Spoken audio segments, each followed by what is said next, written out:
Episode 8 की starting में हम शांग को देखते हैं जहाँ वो ऑफिस आ जाती है। तभी उसे प्रेसिडेंट ली अपने ऑफिस में बुलाती है और उससे कहती है कि जैसा कि तुम देख रही हो तुम्हारे डिपार्टमेंट की हालत ठीक नहीं है।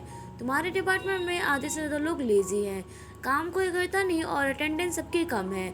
मैंने कितनी बार यांशी से बोला है कि सबसे स्ट्रिक्टली पेश आए और सबको डिसिप्लिन में रखे, ज़्यादा फ्रेंडली किसी से ना हो, लेकिन वो मेरी बात मानता ही नहीं, मेरे को अपोज करता है। ये सुन के शांग बोलती है जैसा कि आपने कहा कि हमारे डिपार्टमेंट में लेजी हैं, लेकिन मैं कहूँगी कि मेरे डिपार्टमेंट में कोई भी लेजी नहीं है।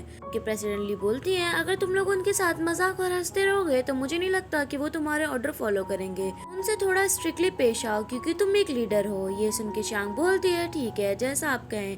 तभी प्रेसिडेंटली बोलती है कि तुम मीटिंग करोगी तो मुझे भी अपनी मीटिंग में बुलाना। हम दूसरी तरफ यांशी को देखते हैं जहाँ वो शांग के बताए हुए डॉक्टर गू को मैसेज कर रहा होता है और कहता है कि उन्हें अर्जेंटली आपकी ज़रूरत है, अगर आप वो ये मैसेज देखें तो ज़रूर रिप्लाई करें। और यहाँ पे हम देखते हैं जब शांग मीटिंग कर रही होती है और प्रेसिडेंटली भी यही होती हैं। तभी शांग बोलती है जैसा आप सबको पता है कि हमारे सुबह मॉर्निंग का टाइम 9 o'clock है और शाम को जाने का समय 6 बजे, लेकिन आप सब लोग उससे पहले ही चले जाते हैं और आते भी लेट हैं। अगर आइंदा से ऐसा कुछ भी हुआ तो मैं तुम लोगों की हेडक्वार्टर में कंप्लेंट कर दूंगी। ये सुन के प्रेसिडेंटली बोलती है कि तुमने सुना, जैसे तुम्हारी टीम लीडर ने बोला है वैसा करो, डिसिप्लिन में रहो और स्ट्रिक्टली सारे ऑर्डर को फॉलो करो।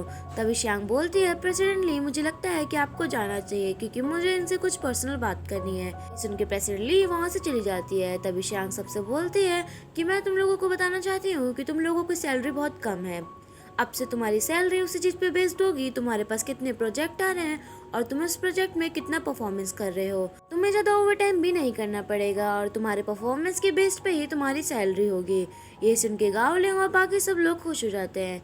तभी गावलिंग बोलते हैं मुझे लगता है कि अब तो मेरे पास बहुत ज़्यादा प्रोजेक्ट आने वाले हैं और मैं बहुत ज़्यादा कमाने वाला हूँ। ये सुन के लीची बोलता है अगर हमने अपने पेंडिंग प्रोजेक्ट कंप्लीट नहीं किए तो उसका क्या होगा। सुन के शांग बोलती है तो तुम लोगों को ओवर टाइम करना ही पड़ेगा अपने पेंडिंग प्रोजेक्ट को सॉल्व करने के लिए। तभी वो कहता है कि अगर जिसके पास ज़्यादा प्रोजेक्ट नहीं है तो वो क्या करेगा। तो शांग बोलती है वो तुम लोगों की प्रॉब्लम है, वो तुम देखो, क्योंकि तुम्हारे पास प्रोजेक्ट नहीं आएंगे तो तुम्हारी सैलरी भी नहीं बढ़ेगी। ये सुन के लीची को गुस्सा आता है और कहता है आप इनडायरेक्टली मुझे टारगेटिंग कर रहे हैं। ये सुन के शांग बोलती है वो तुम्हारी प्रॉब्लम है, मैं तुम्हें कोई टारगेट नहीं कर रही। अगर तुम चाहते हो तुम्हारे पास प्रोजेक्ट आए तो अपना वर्किंग एटीट्यूड चेंज करो और परफॉर्मेंस बेटर करो, दूसरों को ब्लेम करना छोड़ दो। ये सुन के वो कहता है कि आप कौन हो, आप हमारी टीम की लीडर नहीं हो तो आप ये सब नहीं कर सकती। तो वो कहती है कि यांशी के जाने से पहले यांशी ने मुझसे बोला था कि मैं पूरी टीम को संभालूं और पूरे डिपार्टमेंट को, और डिपार्टमेंट के अंदर तुम भी आते हो, ये बात अपने कान में डाल लो। ये सुन के लीची गुस्से में कॉफी फेंक के वहाँ से चला जाता है। वो कॉफी श्यांग के कपड़ों पे लग जाती है तो श्यांग वॉशरूम में आती है और उसे साफ करती है। तभी वहाँ पे लिंग आती है और कहती है लीडर आप ठीक है। तो वो कहती है हाँ मैं ठीक हूँ, जरा मुझे ये बताना लीची का बैकग्राउंड क्या है। तो वो कहती है कि लीची एक रिच फैमिली से बिलोंग करता है, लेकिन उसके फादर की कंपनी बैंकरप्ट हो गई थी तो उसके बाद से लीची वो संभालता था। लेकिन लीची अपने वर्किंग स्टाइल की वजह से अपना काम नहीं कर पाता है और जहाँ तक हम लोगों को लगता है कि उसकी फैमिली ने उसे स्पॉइल किया है और हमेशा से उसे यही लगता आ रहा है कि उसे सब लोग टारगेटिंग कर रहे हैं। और यहाँ पे हम दूसरी साइड यांशी को देखते हैं जहाँ वो डॉक्टर गू को कॉल मिला रहा होता है लेकिन उनका कॉल नहीं लग रहा होता है। तभी वो रिसेप्शन के पास जाता है और उससे पूछता है कि अब मेरे साथ उनकी अपॉइंटमेंट नहीं हो सकती। तो वो कहती है कि वो वेकेशन पे गए हैं तो वो अभी नहीं आ सकते। अब हम देखते हैं जब वो लोग वापस आ जाते हैं तभी डॉक्टर सर्जरी करके बाहर निकलते हैं। तभी यांशी डॉक्टर से पूछता है कि डॉक्टर सर्जरी कैसी हुई। तो डॉक्टर बोलते हैं सर्जरी सक्सेसफुल हुई लेकिन हमें 15 दिन के लिए ऑब्जर्वेशन में रखना पड़ेगा, उसके बाद ही आप इनसे मिल सकते हैं।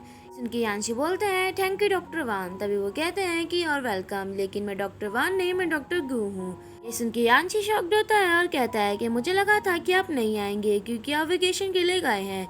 सुन के डॉक्टर गू बोलते हैं क्या मैं तुमसे एक क्वेश्चन पूछ सकता हूँ, मेरी डॉटर जैसी लड़की श्यांग को संभालना इतना आसान नहीं है। तभी ये सुन के यांशी बोलता है आप सही कह रहे हैं। तभी डॉक्टर को बोलते हैं वैसे तुम उसके लगते क्या हो, उसने तो मुझे यही बताया कि तुम उसके टीम लीडर हो। ये सुन के यांशी बोलता है हाँ आप ऐसा भी कह सकते हैं। तभी वो कहता है कि तुम्हें पता है आज तक वो मेरे पास किसी भी काम के लिए नहीं आई, लेकिन कल उसने मुझे कॉल करके परेशान कर दिया। तभी हमें फ्लैशबैक दिखाया जाता है जब डॉक्टर गू सो रहे होते हैं। तभी उन्हें कॉल आता है तो वो कॉल किसी और कोई नहीं श्यांग का होता है। श्यांग बोलती है अंकल मुझे आपसे एक फेवर चाहिए, आपके हॉस्पिटल में मेरे लीडर के फ्रेंड की तबीयत खराब हो गई है, उन्हें सर्जरी की जरूरत है। तो आप उनकी सर्जरी कर सकते हैं। ये सुन के वो कहते हैं कौन सा लीडर? तो वो कहती है जिस कंपनी में मैं काम करती हूँ उसके लीडर। तो वो कहते हैं हाँ मैं किसी और से बोल दूंगा, वो सर्जरी कर देंगे। ये सुन के शांग बोलती है नहीं, सर्जरी आप ही करेंगे क्योंकि मुझे आप पे ही बिलीव है। तभी वो कहते हैं लेकिन मैं वेकेशन पे आया हूँ और मुझे आए हुए भी एक दिन भी नहीं हुआ, तो मैं कैसे जा सकता हूँ? तो वो कहती है कि आपके लिए वेकेशन ज़्यादा इम्पोर्टेंट है या किसी पेशेंट की जान? कहके बोलती है कि मैंने आज आपकी 11 बजे की फ़्लाइट बुक कर दी है, तो आप जल्दी चले जाइएगा। तो वो कहते हैं अभी तो 8 ही बजे हैं। तो वो कहती है जल्दी से पैकिंग कर लीजिए क्योंकि मैं नहीं चाहती कि आप बिल्कुल भी लेट होएं। तो वो कहते हैं लेकिन मैं किसी और को बोल दूंगा। तो वो कहते हैं नहीं, आप ही करेंगे। नगे की शांग उनसे ये भी बोलती है कि आपको याद नहीं जब आप डॉक्टर बने थे उससे पहले आपने शपथ ली थी कि आप हर पेशेंट की मदद करेंगे चाहे कुछ भी हो। अब आप मुझे ये बताइए कि आपके लिए वेकेशन ज़्यादा इंपॉर्टेंट है किसी पेशेंट की जान? तो वो कहते हैं कि ठीक है मैं समझ गया, मैं जा रहा हूँ। उनकी शांग खुश होती है और यही फ्लैशबैक खत्म होता है। अब हम देखते हैं जो डॉक्टर यांशी से बोल रहे होते हैं कि मैंने आज तक उसे नहीं देखा किसी भी इंसान के पीछे इतना पागल होते हुए। तो ये सुन के यांशी खुश होता है और कहता है थैंक यू डॉक्टर। तो डॉक्टर गो वहाँ से चले जाते हैं और यहाँ पे हम यांशी को देखते हैं जहाँ वो श्यांग को थैंक यू मैसेज कर रहा होता है और वो बहुत ही ज़्यादा खुश होता है। और यही एपिसोड खत्म होता है। तो मिलते हैं नेक्स्ट एपिसोड में, तब तक के लिए बाय बाय। अगर आपको वीडियो अच्छी लगी हो तो do like share comment and subscribe to my channel for more drama explanation and have a good day, love you all.